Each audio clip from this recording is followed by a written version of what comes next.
Good evening friends, कैसे हैं आप सब लोग। A very happy Christmas to all of you. ईश्वर करे आने वाला साल आप सबके लिए खुशियों भरा हो। आपके साथ आपकी दोस्त डॉक्टर सीमाज मेड टॉक में थोड़ा सा कोविड का अपडेट ले लेते हैं। क्या है देश और दुनिया का हाल। India reports 227 new cases in last 24 hours. So 227 के करीब नए केसेस पाए गए हैं। सबसे इम्पॉर्टेंट चीज़ है कि पैनिक का कोई बटन ऑन करने की ज़रूरत नहीं है, because actually there is nothing to panic about. मैं पिछले 3 दिन से कह रही हूँ कि we have a very very good immunity. Even if this variant has a characteristic feature of immuno escape, मतलब कि इवन इफ ये वेरिएंट जो हमारी पुरानी इम्यूनिटी है उसको तोड़कर भी अंदर घुसता है, तब भी ये हमको हार्म नहीं कर सकता, बिकॉज हमारे पास वैक्सीन से भी इम्यूनिटी है, हमारे पास ओमिक्रॉन से ग्रसित होने के बाद भी इम्यूनिटी है। So we have the natural immunity as well as the hybrid immunity. एक बात याद होगी अगर आप लोगों को, if you follow me regularly, मैंने पिछले जब ये ओमिक्रॉन आया था जनवरी फरवरी में, तो मैंने एक बात बोली थी कि Omicron would be a blessing in disguise for us. यानी कि ओमिक्रॉन जब ये सबको हुआ तो इसने हमको ऐसे इम्यूनिटी दे दी कि इट वॉज एक्चुअली एक बूस्टर डोज तो ओमिक्रॉन के होने से ही हमको हो गई थी। तो कहने का मतलब ये है कि ये खुद ही में एक it was a blessing in disguise for all of us. और ये चीज़ मैंने तब भी कही थी कि ऐसा होगा कि ओमिक्रॉन हमको इम्यूनिटी दे के जाएगा। अभी मैंने पीछे 2 दिन में जो वीडियोस बनाया उसमें मैंने बोला कि ये जो BF.7 है इसका जो R वैल्यू है वो 16 है, यानी कि 16 से 18 तक भी है।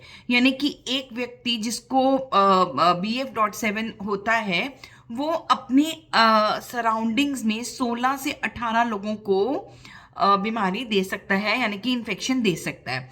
लेकिन that also depends upon the immunity. It is not कि अगर चाइना में 16 लोगों को दिया जा रहा है या किसी और कंट्री में 18 लोगों को दिया जा रहा है, तो ऐसा ज़रूरी नहीं कि इंडिया में भी इतने लोगों को दिया जाए, बिकॉज ये सारा आपकी इम्यूनिटी का खेल है। अगर आपकी इम्यूनिटी स्ट्रांग है तो ऐसा बिल्कुल भी ज़रूरी नहीं है कि ये 16 या 18 लोगों को ग्रसित करेगा। So it has something to do with your immunity as well. और हमारे यहाँ पर तो क्या है, एक बच्चा जब when a toddler starts crawling, जब एक बच्चा क्रॉल करने लगता है तो उसको नीचे छोड़ देते हैं, मिट्टी ये वो हर चीज़ में द चाइल्ड गेट्स इन। इसीलिए Indians actually have a very very good immunity. तो दोस्तों आपको बिल्कुल भी घबराने की ज़रूरत नहीं है, बिकॉज हम सबकी इम्यूनिटी बहुत अच्छी है। एंड जिस तरीके से हमने पीछे की वेव्स को वी हैव कम आउट, इसी तरीके से अभी तो ऐसा कुछ हुआ भी नहीं है। खुदा ना खास्ता अगर कुछ ऐसा होता है तो we will all do very well. अच्छा, इस बार सबसे अच्छी जो चीज़ है, हमारी जो सेंट्रल गवर्नमेंट है, हमारी जो गवर्नमेंट है, it is proactive. Government centre ने निर्देश दिया है राज्यों को, सभी राज्यों को, कि 27 तारीख यानी कि कल एक मॉक ड्रिल करी जाएगी, जिसमें कि बहुत बारीकी से देखा जाएगा कि हेल्थ इंफ्रास्ट्रक्चर में किस तरीके से चल रही है, कहाँ पर कोई कमी है, अगर कमी है तो उसको पूरा किया जाएगा। सेंटर ने बार बार बोला है कि ऑक्सीजन सप्लाई, ऑक्सीजन को अपने पास कितनी ऑक्सीजन रखी है और कितनी और बढ़ानी है, अपनी वेंटिलेटर्स की बैकअप, इन सारे इंस्ट्रूमेंट्स की backup. There should be a good amount of medical and paramedical staff in all the hospitals, hospital beds. यानी कि कहने का मतलब है कि हेल्थ इंफ्रास्ट्रक्चर को बहुत स्ट्रांगली उस पर काम किया जा रहा है। और कल सारे राज्य सेंटर को इन्फॉर्म करेंगे कि उनके यहाँ पे सारे हॉस्पिटल्स की क्या स्थिति है। और कल 27 तारीख को, सॉरी परसों 27 तारीख को ही दे विल इन्फॉर्म, इतना ये वक्त दिया गया है। और 27 तारीख को एक मॉक ड्रिल भी करी जाएगी, जिसमें कि हम ये देखेंगे कि कितना how is the health infrastructure in our country doing. ठीक है। और 4 टीज, देयर आर 4 टीज, यानी कि टेस्ट, ट्रैक, ट्रीट, टीका। तो ये बोला जा रहा है कि टेस्टिंग बढ़ा दी जाए, और you have to track, then obviously you have to treat, और बूस्टर डोज पर बहुत ज़्यादा तवज्जो दी जा रही है। तो जिन लोगों ने भी अपनी बूस्टर डोज नहीं ली है, काइंडली हाथ जोड़कर हम्बली रिक्वेस्ट करती हूँ, जाकर अपनी बूस्टर डोज ले लीजिए। वैसे कोविन ऐप में पिछले 2 दिन से रजिस्ट्रेशन रेट बहुत ज़्यादा बढ़ा है, यानी कि लोगों में ये सोच आ भी गई है कहीं ना कहीं कि उनको बूस्टर लेना है। कल मैंने बताया था कि इंट्रानेजल वैक्सीन भी आ गई है भारत बायोटेक की, तो आप उसको भी ले सकते हैं। That is equivalent to a booster, that is equivalent to an injectable booster, तो आप वो भी ले सकते हैं। दूसरा, जहां तक कि इस बार जो हमारा देश है ना दोस्तों, चौतरफा, यानी कि चारों तरफ से हर चीज पर बहुत स्ट्रिक्टली काम कर रहा है। सी, आपको घबराने की जरूरत नहीं है, but you need to be vigilant. हमको बहुत विजिलेंट रहना है, बहुत ध्यान से चलना है, because we do not want any mishappening to happen in our country. ठीक है। तो क्या हो रहा है, इस चीज के लिए हेल्थ इंफ्रास्ट्रक्चर को परिपक्व किया जा रहा है। ठीक है। कोई भी हॉस्पिटल बेड से लेके oxygen supply, ventilators, doctors, paramedical staff, medicine, PP kits, mask, anything and everything is made available at each and every hospital. किसी भी तरीके का, जो चाहे वो प्राइमरी केयर सेंटर है, चाहे वो सेकेंडरी केयर सेंटर है, चाहे वो टर्शरी केयर सेंटर है, सब में ये सारी चीज़ों पर पूरा ध्यान दिया जा रहा है।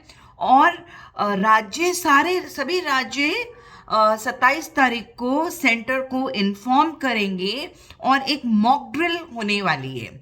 अनदर इम्पॉर्टेंट थिंग, कहाँ से आएगा वायरस? बाहर के देशों से आएगा। कौन से 5 ऐसे देश हैं? China, South Korea, then Japan, then obviously Hong Kong, और क्या कहते हैं आपका Bangkok, South Korea, Hong Kong, China, Japan. इन सारे जगह से जो भी एयर पैसेंजर्स आ रहे हैं, उनकी डबल स्क्रीनिंग हो रही है। वो लोग वहीं से पहले आरटीपीसीआर की रिपोर्ट अपलोड कर रहे हैं, लेकिन इंडिया आने के बाद उनका वापस से आरटीपीसीआर हो रहा है। अगर कोई व्यक्ति पॉजिटिव पाया जा रहा है तो उसके लिए क्वारंटाइन का इंतज़ाम हो रखा है। और पॉजिटिव आरटीपीसीआर के लिए they are going for genome sequencing, यानी कि जिनके भी पॉजिटिव आरटीपीसीआर है, हम उनकी जीनोम सिक्वेंसिंग करके देख रहे हैं कि उनमें कौन सा वेरिएंट है। ठीक है। तो चारों तरफ से ध्यान रखा जा रहा है कि कहीं किसी को इंडिया में परेशानी नहीं होगी। देखिए, चाइना या मैं दूसरी कंट्रीज के बारे में ज़्यादा बात नहीं करना चाहती, वहाँ पर केसेस करोड़ों में हैं या जो भी हैं, वहाँ पर वो लोग अपने आंकड़े छुपा भी रहे हैं। We need not worry about all that, क्योंकि हम बहुत स्ट्रिक्ट हैं। हमारे हर तरफ से हमने अपने आप को पूरा सुरक्षित कर लिया है। अपने घर के अंदर हमारे मेडिकल इंफ्रास्ट्रक्चर को हम स्ट्रॉन्ग कर रहे हैं। बाहर की बाउंड्रीज पे हम आने जाने वाले लोगों पर पूरा ध्यान रख रहे हैं, and we are not letting anything go wrong. और हमारी इम्यूनिटी ने हमको खुद से पहले से ही बचा रखा है। So there is actually nothing to worry about. Panic का तो कोई बटन है ही नहीं। ओमिक्रॉन पहले ही हमें बहुत अच्छी इम्यूनिटी दे के जा चुका है। सो हर चीज़ दोस्तों बहुत ही ठीक है और हमें नहीं घबराना। ठीक है। आई होप आपको एक कंफर्ट मिला होगा, बिकॉज आई अंडरस्टैंड, मैं समझती हूँ कि जब ये सब चीज़ें शुरू होती हैं तो वापस से मन में एक भय, मन में एक डर, मन में एक एंग्जाइटी आने लगती है। तो दोस्तों, उसकी बिल्कुल भी कतई उसकी ज़रूरत नहीं है, बिकॉज हम बहुत सेफ हैं। हाँ, लेकिन अपना कोविड अप्रोप्रिएट बिहेवियर अपनाना, इसमें कोई बुराई नहीं है। Start using your mask, crowded places से थोड़ा दूर रहें, सोशल डिस्टेंसिंग को अपना लें और अपने हाथ सैनिटाइज करते रहें, अपने आसपास की जगह को साफ सुथरा रखें। बाकी और कुछ करने की ज़रूरत नहीं है। अपनी इम्यूनिटी को अच्छा रखें, अपनी दवाइयाँ, जिनके ब्लड प्रेशर हाई है, जिनका लिपिड प्रोफाइल हाई है, जो डायबिटिक हैं, जो हार्ट पेशेंट्स हैं, जो इम्यूनो कॉम्प्रोमाइज़ हैं, जिनको कैंसर्स हैं या कुछ भी हैं, अपनी इम्यूनिटी को बूस्टेड रखें, अपनी दवाइयाँ, अपने नंबर्स को नॉर्मल रखें। बाकी कुछ डरने की ज़रूरत नहीं है, कुछ परेशानी आपको नहीं आएगी। ये थोड़ा फेस्टिव सीज़न है तो थोड़ा संभल कर बाहर जाएं तो प्लीज़ मास्क लगा के जाएं और अपना ध्यान रखिए, अपने अपनों का ध्यान रखिए। Merry Christmas, happy new year to all of you.